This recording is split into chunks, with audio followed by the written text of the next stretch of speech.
So many times in life, our perspective on a situation is more important than the situation itself. In other words, how we look at something is more important than what that something is. Now, in our last devotional, we talked about the fact that Hezekiah, after he had gone through a very bitter experience in his life, he said this, "Indeed, it was for my own peace that I had great bitterness."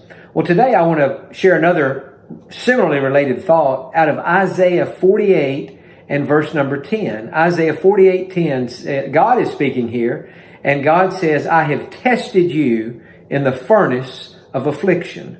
And that's an interesting thing that God said there, that God sometimes tests His people during times of affliction, difficulty, and pain.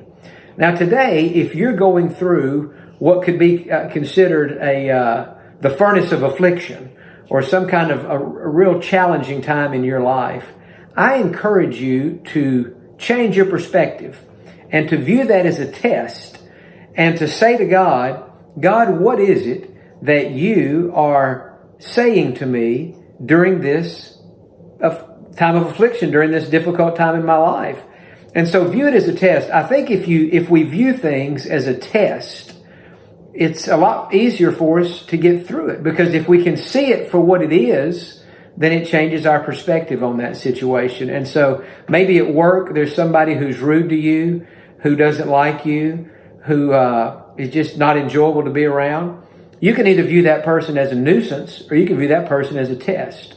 Maybe there's another situation in your life that just really drains your energy. View it as a test. And if you view it as a test, I'll tell you what you'll end up doing. You'll end up trusting God, and you'll end up loving people. And that's really what the Christian life is in a nutshell. So try that and see what happens.